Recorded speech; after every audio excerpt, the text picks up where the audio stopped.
Selamat sore pemirsa, Sumatera Utara hari ini kembali hadir menjumpai Anda edisi Selasa 28 Juni 2022 bersama saya Muhammad Azril Nasution. Dan saya Ziva Zahriani. Seperti biasa pemirsa, sejumlah informasi terkini seputar Sumatera Utara telah dirangkum tim redaksi KB untuk Anda dan berikut kita awali informasi selengkapnya.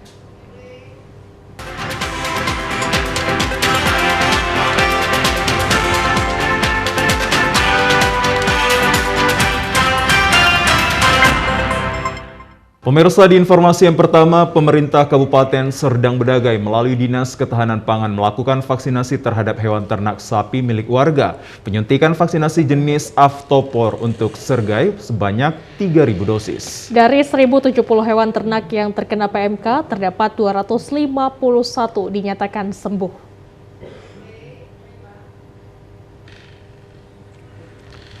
Untuk mencegah penyebaran penyakit mulut dan kuku yang menyerang ternak sapi atau lembu, pemerintah Kabupaten Serdang Bedagai memberikan vaksinasi tahap pertama sebanyak 300 dosis dengan vaksinasi jenis Aftopor dan akan dilanjutkan dengan vaksin kedua serta ketiga. Proses pemberian vaksin juga harus menggunakan alat pelindung diri APD.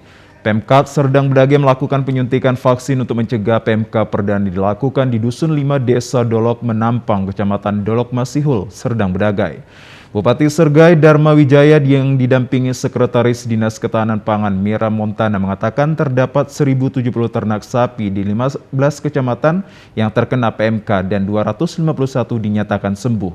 Untuk Kabupaten Serdang Bedagai hanya 2 kecamatan yakni Sebamban dan Bintang Bayu berada di zona hijau. Melalui vaksinasi ini dapat membantu mencegah meluasnya penyakit PMK di Kabupaten Serdang Bedagai. Kabupaten Sergai untuk saat ini mendapatkan 300 dosis jenis Aftopor.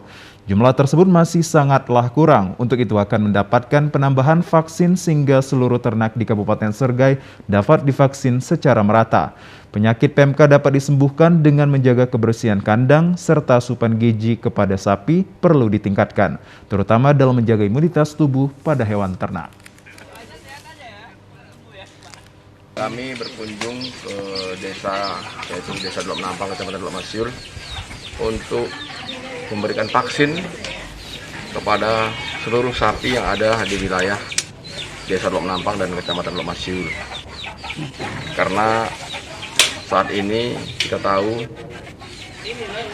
banyak masyarakat yang mengeluh karena terdampaknya penyakit PMK. Jadi hari ini kami bersama Forkopimda turun untuk menangani persoalan-persoalan yang dikeluhkan masyarakat, yaitu memvaksin dengan tim dari Ketahanan Pangan. Sapi-sapi yang sehat kita vaksin semuanya. Sementara itu pemirsa, untuk pencegahan penyakit mulut dan kuku di Sumatera Utara, Dinas Ketahanan Pangan Ketapang dan Peternakan Sumatera Utara mendapat 1.600 vaksin untuk hewan ternak. Ya, untuk tahap awal vaksin ini didistribusikan di 7 kabupaten kota di Sumatera Utara. Sejumlah petugas dari Dinas Ketapang dan Peternakan Provinsi Sumatera Utara mengenakan pakaian hazmat lengkap untuk memberikan suntik vaksin PMK sebanyak 400 hewan ternak di Kabupaten Deli Serdang pada Senin siang. Penyuntikan vaksin pertama dilakukan di Desa Jati Kusuma, Kecamatan Namurambi, Kabupaten Deli Serdang. Di Desa Jati Kusuma ini dilakukan vaksinasi sebanyak 37 sapi perah milik peternak dengan menggunakan vaksin Aftopor dan Merial asal Prancis. Petugas sempat kesulitan menyuntikkan vaksin karena hewan sempat melawan dan agresif serta nyaris menyeruduk petugas. Kepala Seksi Obat Dinas Ketapang dan Peternakan Provinsi Sumatera Utara, Hendra Sutrisno, mengatakan untuk tahap awal Sumatera Utara mendapatkan 1.600 vaksin dan secara bertahap akan ditambah. Untuk vaksin pertama ini masih 7 kabupaten yakni Karo, Langkat, Deli Serdang, Serdang Bedagai, Medan, Simalungun, dan Padang Lawas. Hewan ternak yang diprioritaskan mendapat vaksin yakni hewan yang belum pernah terjangkit PMK serta difokuskan pada hewan ternak sapi perah.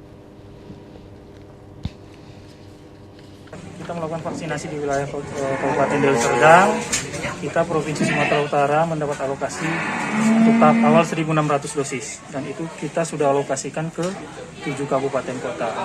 Dan untuk target awal ini memang kita prioritaskan ke sapi perah ataupun ke kerbau perah karena tergolong ternak yang cukup rentan terhadap penyakit ini. Kriteria yang divaksin memang dipastikan sapinya harus betul-betul sehat dan memang dari riwayatnya belum pernah terkena penyakit PMK. Seorang peternak sapi Jul Majid mengaku senang dan berterima kasih kepada pemerintah yang telah memberikan vaksin PMK kepada hewan ternak masyarakat.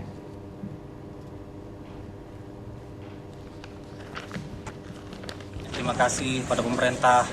Ternyata usulan kami ternyata diterima dan ini sudah dilaksanakan. Karena beberapa hari yang lalu kami ketemu sama ketua DPRD Sumatera Utara, Bapak Mas kami Ginting. Itu kami usulkan supaya kalau bisa Sumatera Utara dapat bagian. Karena vaksin Pak masuk Indonesia kan 3 juta. Jadi rupanya di sini sudah Sumatera Utara dapat jatah 1.600, sudah lumayan. Ternyata kami dapat bagian.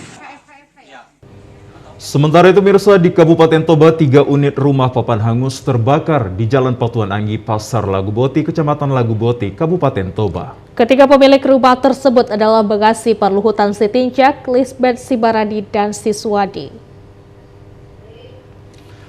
Beginilah hasil rekaman video amatir warga saat situasi warga bersama damkar berusaha untuk memadamkan api di pasar tradisional Laguboti. Dari keterangan salah seorang warga mengisi Parluhutan Sitinjak, 1 unit rumah yang terbakar merupakan rumah tinggal yang dihuni keluarga Lisbeth Sibarani bersama 2 anaknya. 1 unit lagi merupakan gudang milik Siswandi yang digunakan sebagai gudang sembako dan kelontong milik Mangisi. Salah seorang warga Polo Pangaribuan mengatakan pemilik gudang yang berisi sembako dan barang kelontong pada waktu kejadian sedang berjualan. Api begitu cepat menjalar hanya berkisaran 30 menit, ketiga bangunan tersebut langsung hangus. Pada saat kejadian tidak ada barang yang dapat diselamatkan. Pemilik rumah berharap bantuan dari pemerintah. Polo menjelaskan bahwa damkar sempat kesulitan masuk ke lokasi akibat badan jalan yang sempit untuk masuk ke lokasi kejadian. Masyarakat berharap kejadian serupa tidak terulang lagi dan Dinas Perhubungan dapat bertindak secara tegas. Karena di lokasi sekitar pasar merupakan rumah tinggal yang sangat rentan akan kebakaran.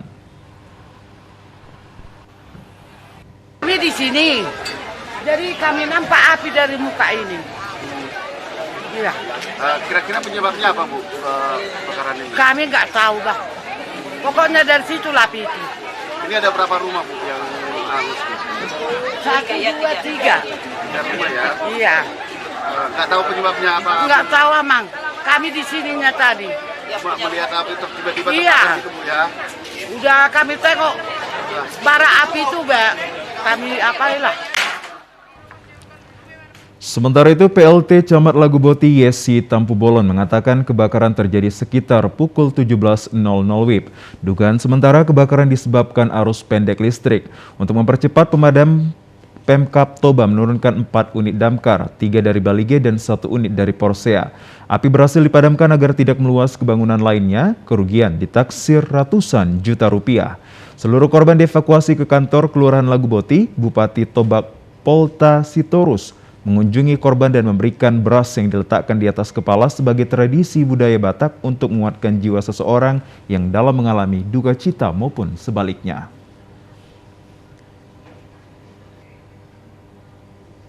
Bu, boleh tahu Bu, ada berapa nih Bu yang menjadi rumah yang menjadi korban kebakaran ini? Baik, terima kasih untuk kebakaran di lokasi Pasar Laguboti yang kebetulan ini hari onan ada 3 unit yang terbakar, 2 gudang dan 1 adalah rumah tinggal.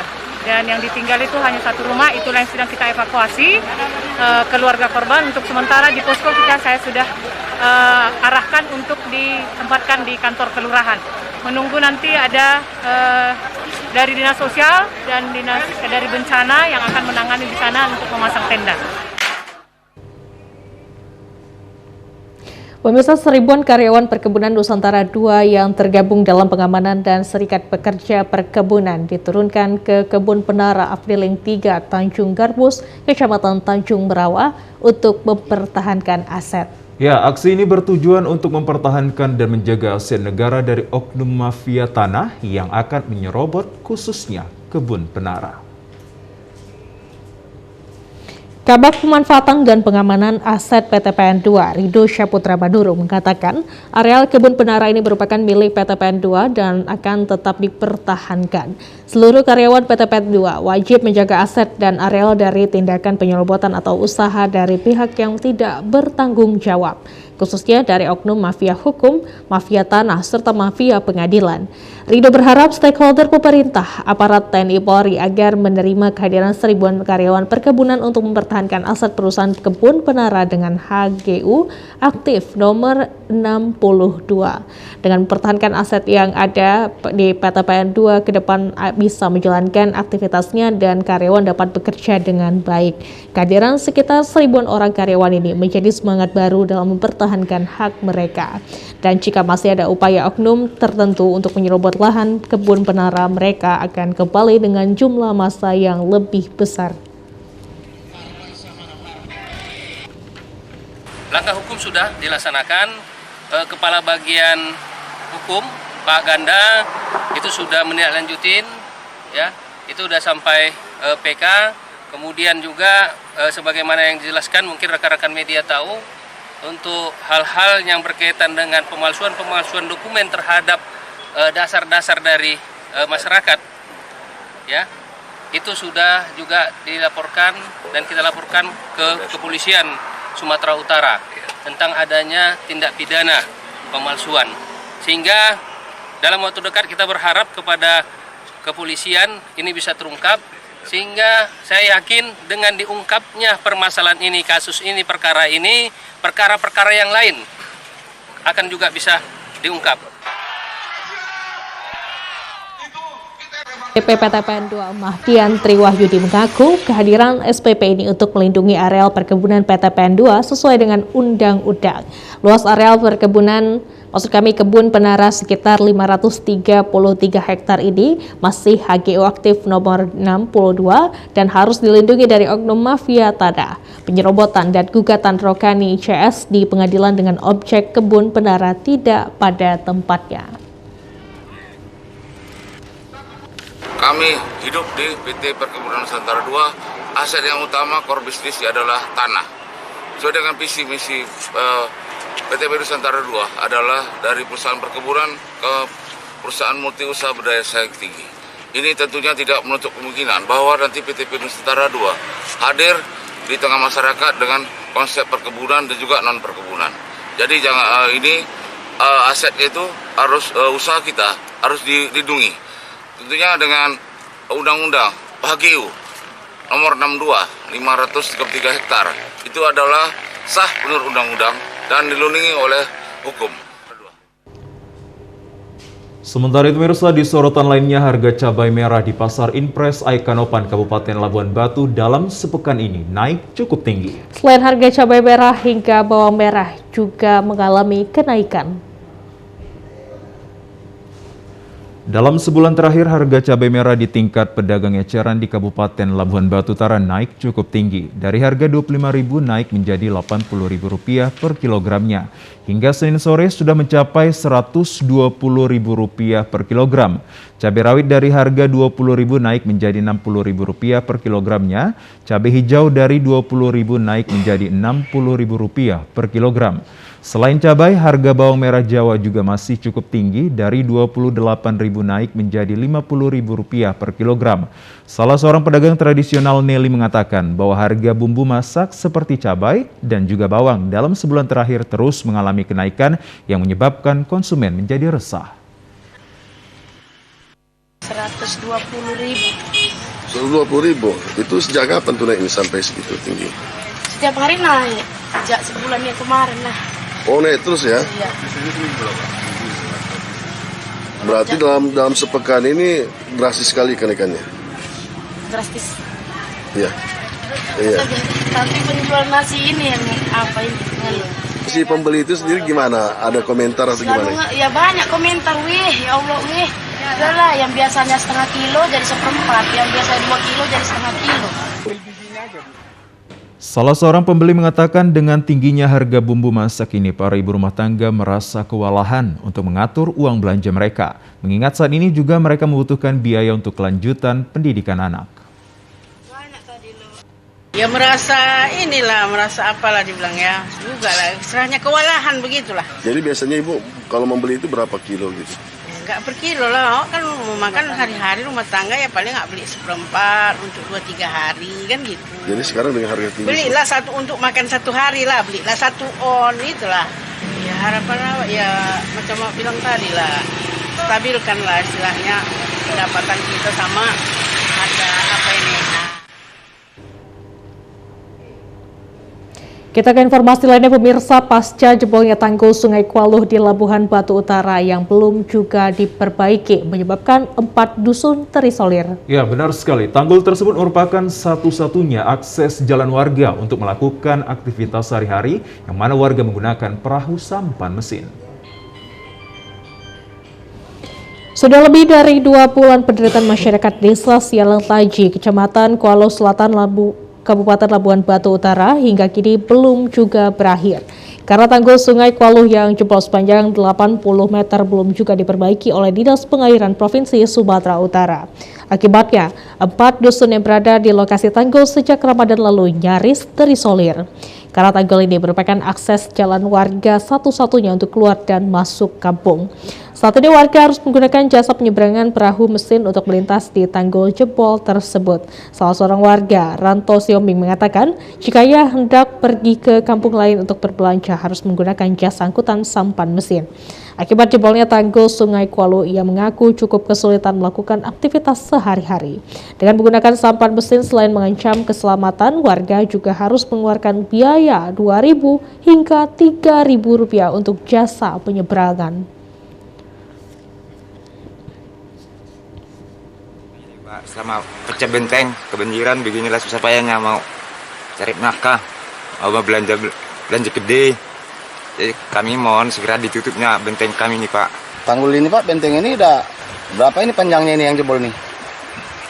Masa sekitar 80-an lah. 80 meter ya, Pak ya? Ya. Seorang pelajar SMK Negeri 2 Kualuh Selatan, Rizka Pardini, merasakan kesulitan untuk pergi ke sekolah. Sudah hampir 3 bulan tanggul tersebut belum juga diperbaiki. Warga berharap Dinas Pengairan segera memperbaiki tanggul sehingga aktivitas warga berjalan normal. Karena tanggul jebol, kami anak sekolah sangat menderita. Apalagi kalau mau pergi pulang sekolah harus dari rumah berangkat pagi-pagi sekali. Biar cepat sampai ke sekolahnya. Ongkosnya berapa, Dek? 5.000 pulang balik. Udah berapa lama nih, Dek? Kira-kira 2 bulan lebih.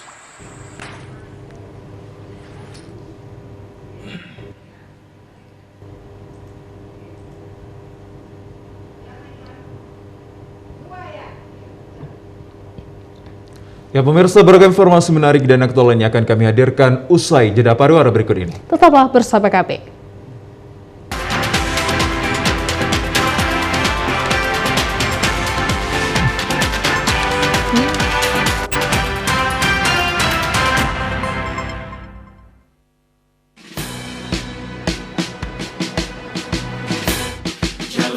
Hari dengan 3 wajib, wajib iman, wajib aman, wajib imun, berolahraga, riang gembira, mencegah kita jatuh sakit, makanan bergizi tiap hari, tidur cukup itu pasti, dan janganlah panik, berdoa tiada henti.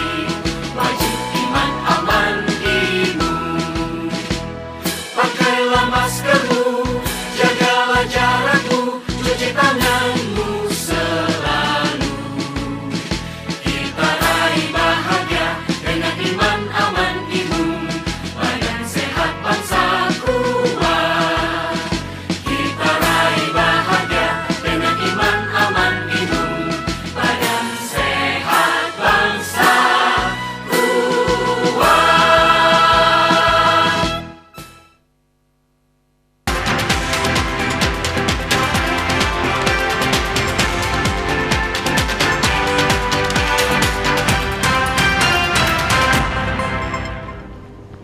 Terima kasih Anda masih bersama dengan kami dalam program Sumatera Utara hari ini. Pemirsa, proyek pembangunan dan perbaikan jalan provinsi yang rusak sepanjang 450 km di Sumatera Utara resmi dimulai. Ya, proyek senilai 2,7 triliun rupiah tersebut ditargetkan rampung akhir tahun 2023.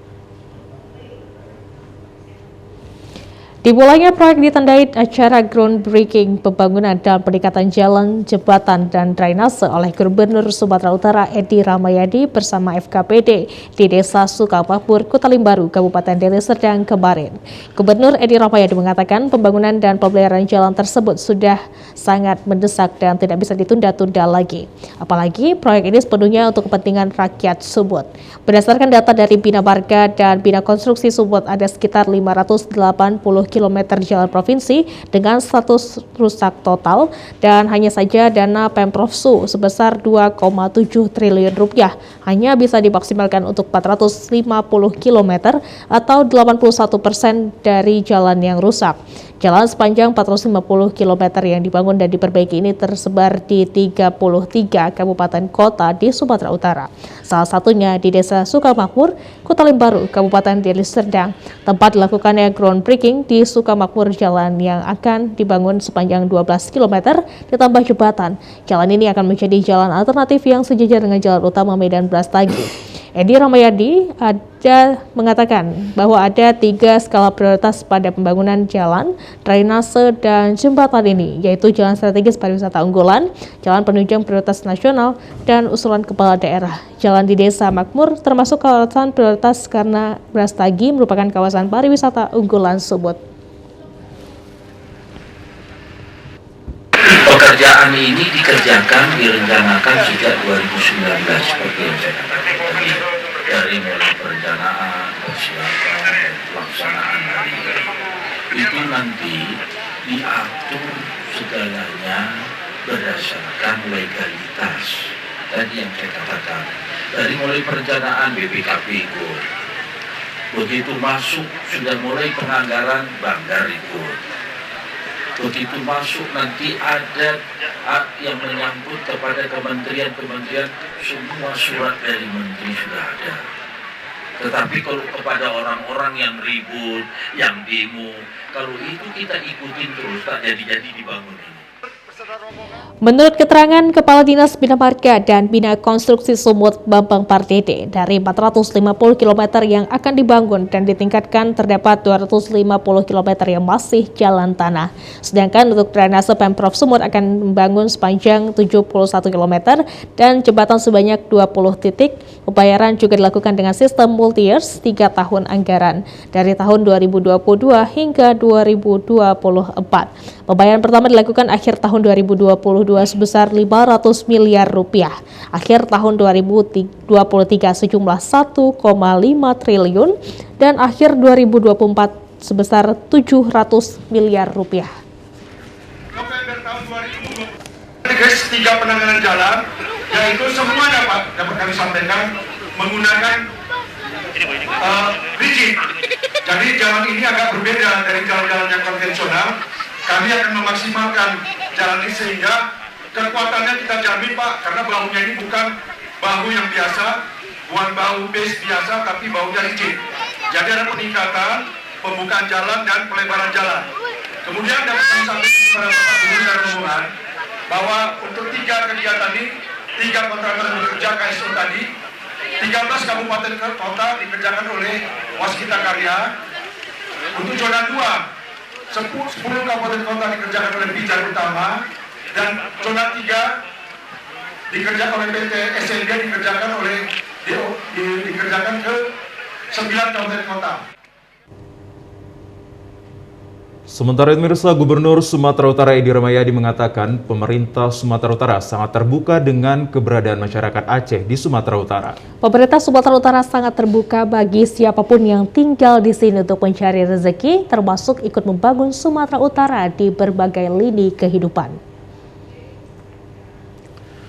Dengan pengukuhan pengurus Majelis Adat Aceh 2022-2027 perwakilan Sumatera Utara oleh Gupsu Edi Ramayadi, ia berpesan dapat menjaga dan merawat potensi kekayaan struktur adat istiadat dan budaya Aceh dapat hidup dan lestari. Di mana bumi dipijak, disitulah langit dijunjung. Serta dapat merekatkan kedekatan manusia, menghilangkan perbedaan, selanjutnya menyuguhkan kebersamaan di tengah masyarakat Aceh yang hidup di perantauan. Dan kepada pengurus baru MAA perwakilan Sumatera Utara berharap agar masyarakat Aceh di perantauan dapat bekerja sama dengan saling isi-mengisi dan saling membutuhkan. Pihaknya berharap agar Majelis Adat Aceh periode 2022 hingga 2027 dapat meningkatkan peran dan kinerjanya dengan maksimal dengan melibatkan unsur masyarakat dalam hal tupoksi yang telah ada melalui implementasi nilai-nilai keislaman dalam kehidupan sehari-hari. Penerapan nilai-nilai Islami tersebut harus berlaku di berbagai bidang, termasuk pendidikan dan seni budaya yang melalui penguatan pendidikan serta budaya.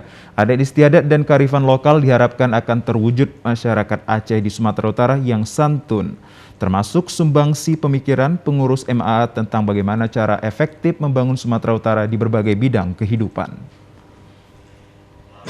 Kelompok paguyuban itu kan harus ada yang mengendalikan. Mengendalikan itulah ada cerita hukum. Di mana hukum itu berjalan, kalau adat itu berjalan. Inilah yang sangat perlu dan hari ini saya hadir. Insya Allah semua bisa dikendalikan dengan adat istiadat ini. Sangat diperlukan tadi itu simpul-simpul yang harus dilakukan oleh adat istiadat. Sehingga tidak selalu setiap persoalan arahnya ke hukum positif. Itulah adat itu saling menasehatin, menjaga nama baik, itu sangat diperlukan. Pemirsa, berikut pengurus Majelis Adat Aceh Provinsi Sumatera Utara dan pemangku adat masa bakti 2022-2027. Ya, pengurus yang dilantik secara resmi dikukuhkan oleh Wali Nanggro Aceh ke-9 Tengku Malik Mahmud Al-Haitar di Balai Raya Aceh, Sepakat Medan pagi tadi. Wali Nanggro Aceh Malik Mahmud Al-Haitar pada pengukuhan pengurus Majelis Adat Aceh Provinsi Sumatera Utara pagi tadi mengharapkan kehadiran MAA perwakilan Sumatera Utara mampu sesuai dengan visi misi kelembagaannya untuk membangun masyarakat Aceh di Sumut yang beradab berbudaya. Tentunya bukan hanya buat masyarakat Aceh yang tinggal di Aceh, tapi juga bagi diaspora Aceh yang tinggal di seluruh Nusantara, bahkan di berbagai belahan dunia. Sesuai visi Majelis Adat Aceh adalah untuk membangun masyarakat Aceh yang beradat, berbudaya, berlandaskan didul Islam. Tentunya visi tersebut tidak hanya bagi masyarakat Aceh yang tinggal di Aceh, tapi juga bagi diaspora Aceh yang tersebar di seluruh Nusantara, bahkan di berbagai belahan dunia termasuk di Sumatera Utara. Ia juga berharap sebagai perantau wajib meninggikan adat dan budaya Aceh yang berlandaskan di nol Islam tanpa menyampingkan adat istiadat di masing-masing tempat dimanapun berada.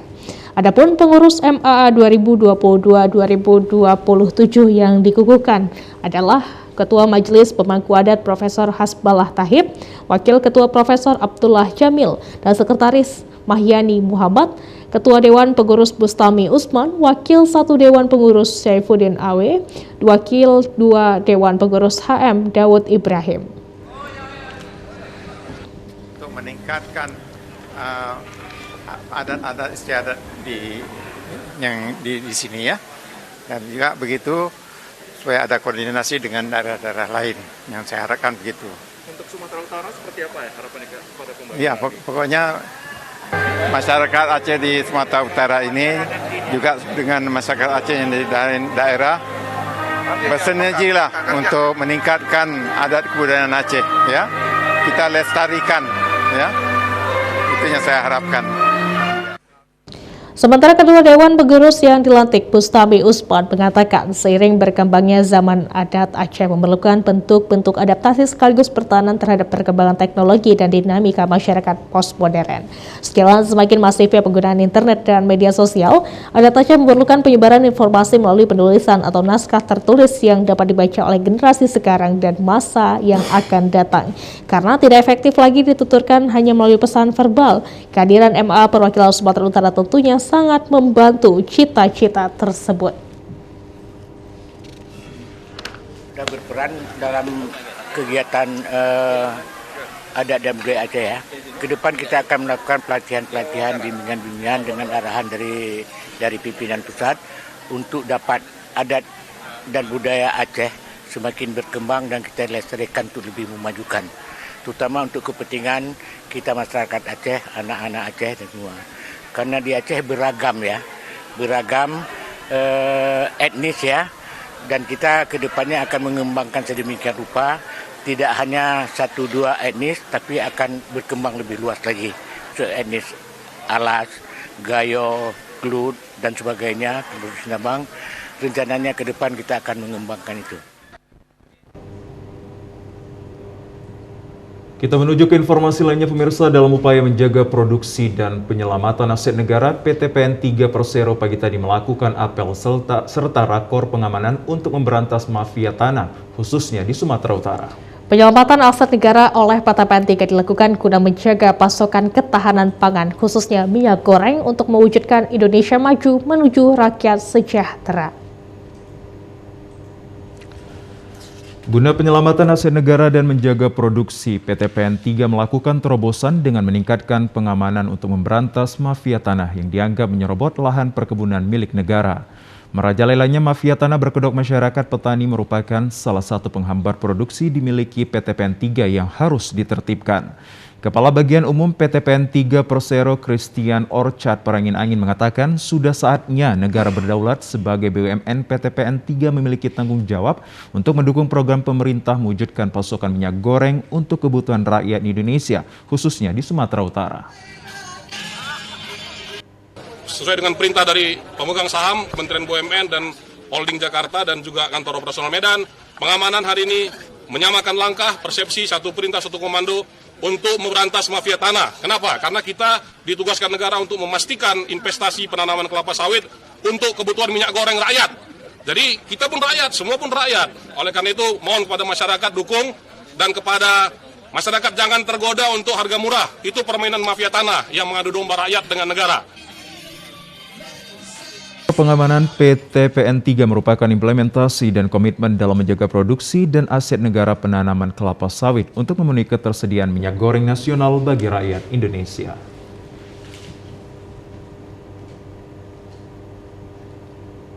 Sementara itu pemirsa, keberadaan mafia tanah mengatasnamakan masyarakat petani menjadi salah satu kendala dan hambatan peningkatan produksi kelapa sawit di Indonesia, khususnya di Sumatera Utara. Ya, guna mengatasi hal tersebut dibutuhkan tindakan penyelamatan aset dengan cara meningkatkan pengamanan guna memberantas mafia tanah yang mengatasnamakan masyarakat petani.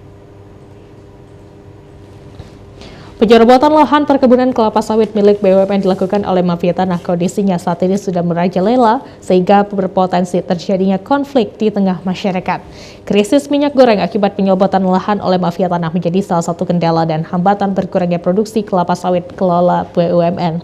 Peningkatan pengamanan lahan perkebunan kelapa sawit merupakan salah satu upaya penyelamatan aset negara untuk meningkatkan produksi sehingga krisis minyak goreng dapat diatasi dengan baik di Indonesia.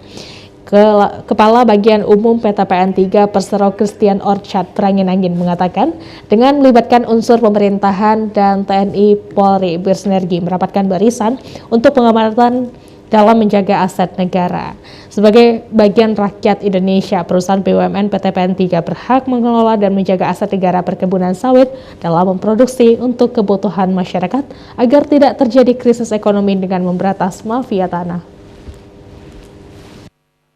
Ini hadir seluruh danton dan seluruh kapam dari kebun unit PT PN 3. Tujuannya adalah untuk menunjukkan kepada masyarakat bahwa kami siap untuk menjaga produksi dan aset negara. Hari ini kami siap untuk merebut itu dari mafia tanah sesuai dengan arahan dari Pak Sep BS tadi, Pak Teguh Rinel. Mohon doa dari masyarakat semua, kepada penggarap, kepada mafia tanah, mohon tinggalkan PT PN 3 karena kami akan ambil alih demi dan untuk kepentingan negara. Setuju?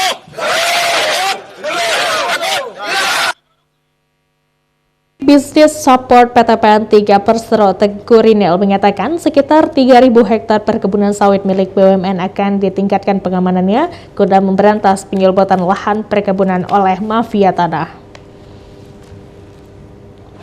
Harapan kami ya akan memberantas karena itu memang milik negara yang diberikan kepada kami untuk menguasainya. Jadi itu bukan penggarap, itu adalah musuh kami dan musuh negara, dan itu bukan milik mereka. Peningkatan pengamanan penyelamatan aset negara diharapkan mampu mengantisipasi terjadinya konflik di tengah masyarakat sekaligus mendukung program pemerintah mewujudkan masyarakat sejahtera. Pemirsa, Gubernur Sumatera Utara Edi Rahmayadi berharap potensi kopi Sumatera Utara dapat mengangkat nama dan juga memberikan manfaat dengan peningkatan hasil pendapatan asli daerah Sumatera Utara.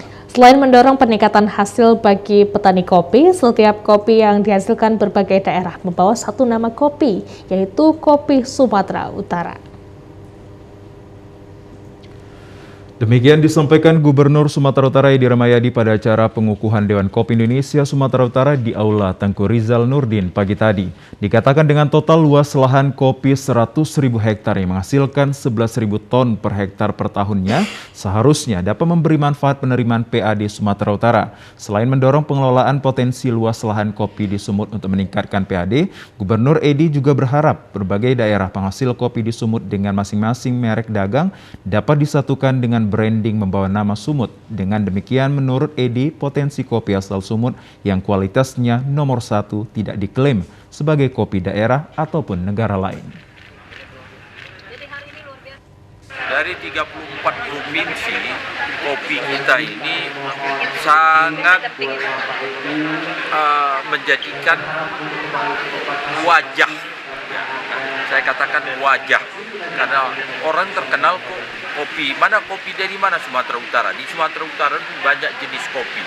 Ada Sidikalang, ada kopi Lintong, ada kopi Mandailing, ada Sipiro, dan ada Karu, dan segala macam kopi. Nah, ini yang tadi kita koordinasikan. Nanti bagaimana caranya? Ini adalah kopi Sumut Sidikalang. Begitu. Nanti kita atur ini, dan keberadaan Sumatera Utara yang harus kita besarkan sama-sama. Sementara itu, pengukuhan Dewan Kopi Indonesia Dekopi Sumatera Utara Provinsi Sumatera oleh Ketua Dekopi Nasional Anton Apriantono. Usai dikukuhkan, Ketua Dewan Kopi Indonesia Sumatera Utara Ujiana Sianturi menjelaskan berbagai program jangka pendek diantaranya akan membuat resi gudang untuk kopi yang tujuannya untuk menjaga fluktuasi harga. Kedua, akan mendirikan Plaza Kopi Indonesia di Sumut yang terbesar di Asia. Selanjutnya, untuk program jangka panjang, Alayan mengatakan bahwa program sertifikasi kopi untuk menjamin perdagangan kopi yang berkeadilan. Kopi yang ada di Sumatera Utara ini bisa terarah harganya. Selama ini kan harga-harga kopi itu tidak normal, ada yang terlalu tinggi, ada begitu rendah. Terus kan petani juga tidak bisa mengikuti harga dunia, tidak tahu informasinya. Sehingga kita kalau sistem resi gudang, Dewan Kopi nanti akan membeli kopi-kopi para petani langsung. Sehingga para eksportir atau toko-toko besar, baik itu dari dalam negeri dan luar negeri, mengambil kopi dari Dewan Kopi Sumatera Utara, khusus yang kopi yang asalnya dari Sumatera Utara. Pemirsa, Wali Kota Medan Bobi Afif Nasution meresmikan Tugu Pahlawan Nasional Letjen Jamin Ginting yang berada di pertigaan Jalan Jamin Ginting, Kota Medan pagi tadi. Iya, dengan peresmian Tugu ini diharapkan dapat meneladani semangat juang Letjen Jamin Ginting dalam mengisi kemerdekaan Republik Indonesia. Tugu Pahlawan Nasional Letjen Jamin Ginting yang terbuat dari perunggu dini merupakan kebanggaan masyarakat Sumatera Utara, khususnya Kota Medan. Letjen Jamin Ginting adalah tokoh pejuang kemerdekaan yang lahir pada 12 Januari 1921 di Desa Suka, Kabupaten Karo. Letjen Jamin Ginting yang ikut menantang pemerintahan Hindia Belanda di Tanah Karo, Medan, Aceh, wafat pada 23 Oktober 1974 dan diangkat oleh Presiden Republik Indonesia sebagai pahlawan nasional pada 7 November 2014 yang lalu. Wali Kota Medan, Bobi Afif Nasution mengatakan, Tugu Pahlawan Nasional Jamin Ginting yang berada di Kota Medan menjadi kebanggaan bagi seluruh masyarakat Kota Medan. Melalui keberadaan Tugu Pahlawan Nasional ini, diharapkan mampu menginspirasi kaum muda agar meneladani semangat juang Jamin Ginting guna pembangunan Kota Medan. Yang paling penting pertama itu adalah semangatnya dulu. Dulu ketika masa perjuangan, masa mempertahankan kemerdekaan, semangat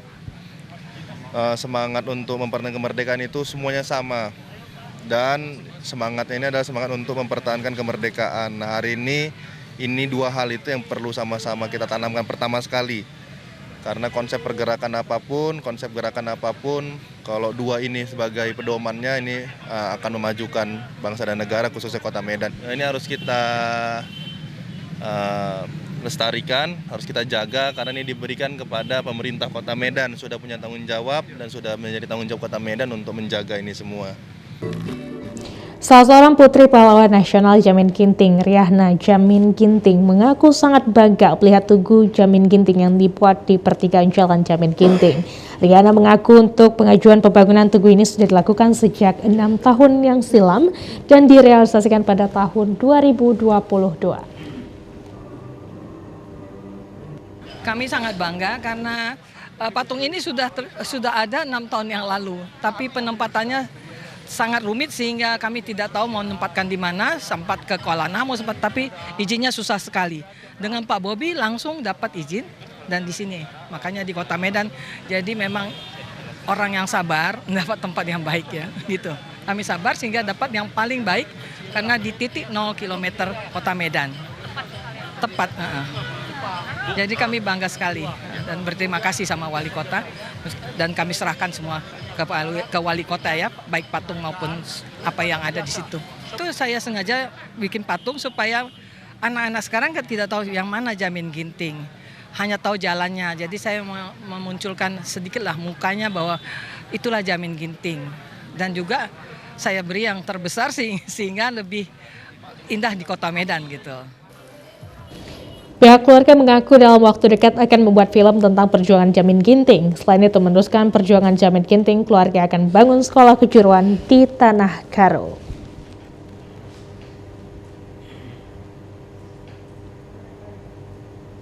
Pemirsa, peringatan Hari Anti Narkotika Internasional akan kami hadirkan sesaat lagi. Tetaplah bersama kami dalam program Sumatera Utara hari ini. Kami akan segera kembali.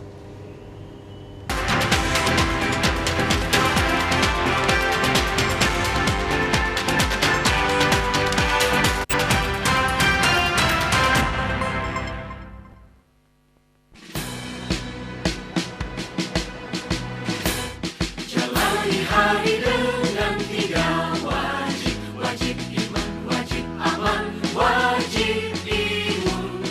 Berolahraga, riang gembira, mencegah kita jatuh sakit. Makanan bergizi tiap hari, tidur cukup itu pasti. Dan janganlah panik, berdoa tiada henti.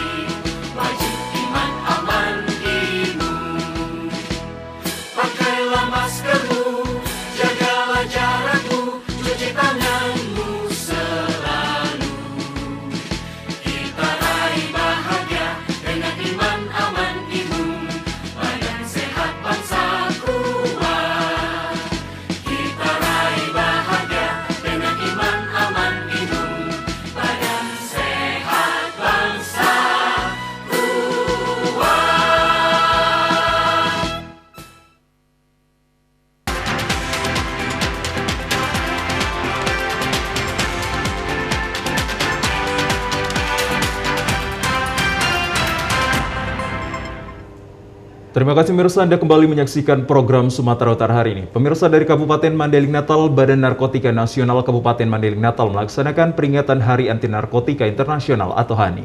Melalui Bapak ini sekaligus mencanangkan 3 desa di Kabupaten Mandailing Natal yang bebas dari bahaya narkoba.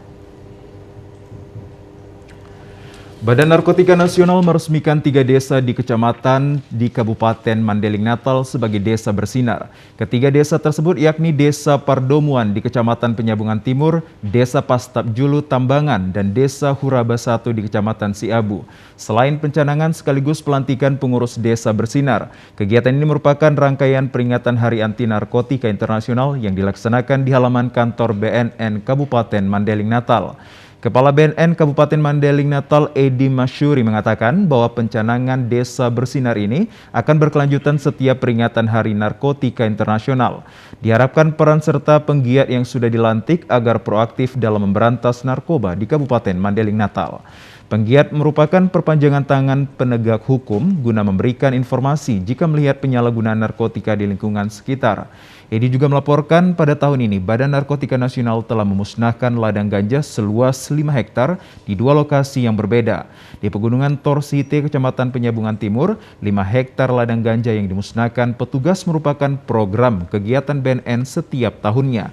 Masyarakat diharapkan berperan aktif dan bersama-sama dalam memberantas narkoba. Sekaligus kita pencanangan Desa Bersinar untuk Kabupaten Mandailing Natal itu ada 3 desa. Untuk tahun ini kan untuk penindakan mungkin lebih banyak daripada Polres Mandailing Natal. Di sini memang kan sudah tahu semua lah bahwa di sini adalah sangat rawan narkoba, khususnya masalah ganja. Untuk ladang ganja untuk tahun ini aja kita sudah membasmi 5 kali kegiatan. Pemirsa, sekolah SMA Negeri di Kota Medan hari ini telah memasuki hari kedua pendaftaran ulang oleh CPBD yang lulus seleksi. Ya, di SMA Negeri 15 Medan pada hari kedua hari ini sudah 90% CPDB mendaftar ulang hasil seleksi tahap pertama.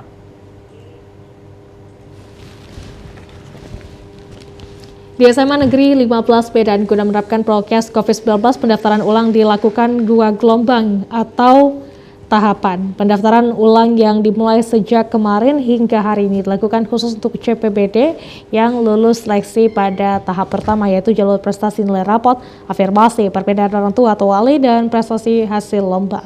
Sementara pendaftaran ulang CPDP untuk jalur zonasi akan dilakukan pada gelombang kedua mulai esok hari 29 Juni hingga 30 Juni 2022.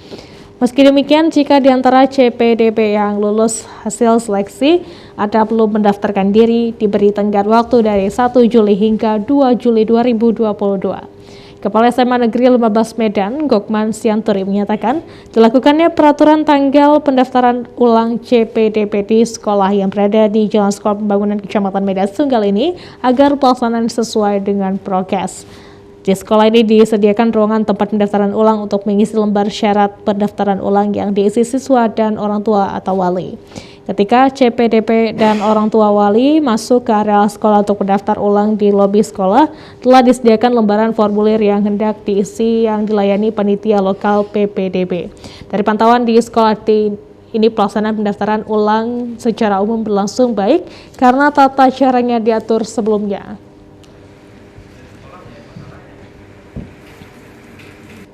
Kita menjadwalkan melaksanakan MPLS, masa pengenalan lingkungan sekolah. Jadi diharapkan kepada seluruh peserta didik baru dan kepada seluruh orang tua supaya sesegera mungkin mendaftarkan diri, mendaftar ulang, sehingga proses kegiatan masa pengenalan lingkungan sekolah seluruh peserta didik baru dapat mengikutinya. Kemudian pengenalan terhadap mata pelajaran, kemudian metode-metode pembelajaran, sekaligus juga pengenalan peraturan dan tata tertib sekolah yang harus diikuti peserta didik. Jadi intinya si anak mengadaptasikan diri terhadap lingkungan SMA Negeri 15 Medan sehingga dia merasa nyaman untuk belajar di SMA Negeri 15 Medan. Di SMA Negeri 15 Medan tahun pelajaran 2022-2023 CPBD yang diterima 432 orang. SMA Negeri 15 Medan adalah salah satu sekolah SMA negeri yang paling banyak peminatnya tahun ini ikut seleksi CPDP, di mana untuk jalur prestasi 700 orang lebih. Sementara untuk jalur seleksi zonasi 800 orang lebih, dan tahun ini SMA Negeri 15 termasuk salah satu sekolah terbanyak diterima masuk perguruan tinggi negeri jalur SMPTN dan SBMPTN yang mencapai 141 siswa. Di SMA Negeri 15 Medan juga terdapat siswa yang belajar di Diklat PPLP Sumut. Kita kembali ke Kabupaten Mandailing Natal, pemirsa. Badan Amil Zakat Nasional Kabupaten Mandailing Natal menyalurkan zakat dalam program Madinah Takwa dan Madinah Cerdas. Zakat ini disalurkan kepada 138 bagian terdiri dari masjid, TPQ, dan MDTA, mahasiswa, siswa, sekolah dasar, dan MTSN. Badan Amil Zakat Kabupaten Mandailing Natal menyalurkan zakat program Madinah Takwa dan Madinah Cerdas yang terdiri dari program takwa untuk masjid, TPQ, dan MDTA dengan nilai yang berbeda. Sedangkan zakat program Madinah Cerdas disalurkan untuk 90 mahasiswa sebanyak Rp1 juta per orangnya. Untuk bantuan zakat kepada 31 siswa sekolah dasar sebanyak Rp350.000 untuk satu orang, dan tingkat MTS sebanyak Rp500.000 per siswa. Total keseluruhan bagian zakat ini sebanyak 138. Ketua Basnas Kabupaten Mandailing Natal Ahmad Safi Lubis mengatakan bahwa penyaluran zakat ini baru 2 program yang dapat disalurkan. Masih ada program Madinah Sehat, Madinah Peduli, dan Madinah Makmur. Kegiatan ini merupakan 5 program unggulan dari Basnas yang akan terus digalang ke berbagai sektor. Sesuai dengan peraturan yang kita buat, baru fokus di zakat progresif. Sampaikan di waktu tadi, memang kita esensinya tidak boleh lari untuk penyaluran zakat itu, kecuali infak dan sedekah. Sosialisasi kepada masyarakat dari sisi kita berdayakan dengan ustaz-ustaz. Kemudian kita secara tim juga turun ke lapangan, menemui KUA, Kepala Urusan Agama di Kecamatan, untuk menyampaikan tentang betapa pentingnya Basnas ini untuk pengelolaan zakat dalam rangka pengentasan kemiskinan. Sementara itu, Wakil Bupati Mandailing Natal Atika Azmi Utami Nasution mengapresiasi penuh Basnas yang telah bekerja keras dan transparan dalam mengelola zakat yang dikumpulkan. Dengan disalurkannya zakat ke program Madinah Takwa dan Madinah Cerdas, diharapkan kepada penerima agar dimanfaatkan sebaik-baiknya. Jadi Basnas Mandailing Natal itu pengelola zakat, di mana pemerintah daerah itu memaksimalkan penyaluran zakat lewat Basnas.